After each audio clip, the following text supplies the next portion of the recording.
Every year I go pick up my new boat, and I'm really excited. I want to get this thing in the water right away, and we get the motors hung, and we get all that taken care of, and we get the trailer set.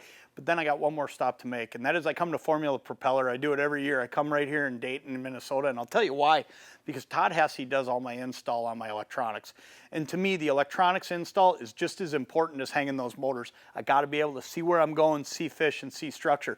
But I understand that sometimes it can get really complicated to get all this stuff on if you're trying to do it yourself. So today, we stopped over here at Formula, and we brought my boat in here, and we're going to show you exactly how to install all this stuff, and Todd's going to talk you right through it. So if you're going to put on your own transducers and set up your own graphs, get ready, because we're going to show you exactly what we're doing. Todd, why don't you take a few minutes and explain to everybody how to install the high-speed transducer on an aluminum boat? The high-speed transducer is the smaller transducer than the side imaging transducer. And one of the keys to installing the high-speed transducer is to make sure that it's clear of all rivets or strakes in the bottom of the boat. The rivets that are in the bottom or strakes will create air pockets, and the air pockets will go around the transducer, and it will not read the bottom or fish properly. Side imaging transducers are the larger ones, and those are going to come out at a parallel angle to the side of the transducer, and you want to make sure that that's more centered in the boat and lower than your high-speed transducer, or the high speed will interfere with the side imaging. Todd, when I've done some of my own installs, I think one of the things that's been the most complicated for me is understanding exactly what height versus the transom I want that transducer at.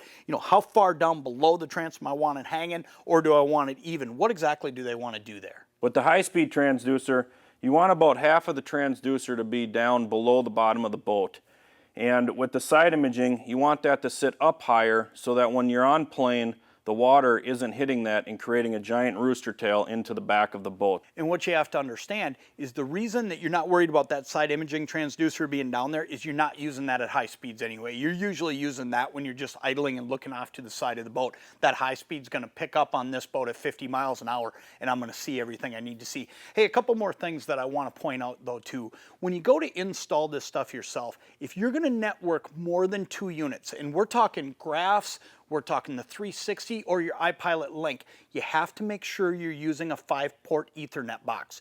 You have to have that or you can't make all of this stuff talk. And if it talks, it all works right. The other thing you need to do is you need to understand that with these brand new Onyx units, there's different cables. So if you're rigging your boat with all the new Onyx stuff, like we're going to do with this one here eventually, what you got to do is make sure you have the right Y cables and all the other cables correct. Otherwise, you're going to find out you're going to have a problem. You can't just plug and play with the cables from your core units. So make sure you got the right stuff. Talk to your dealer, get all the things you need, and you can put all this together and you can do it yourself right in your driveway.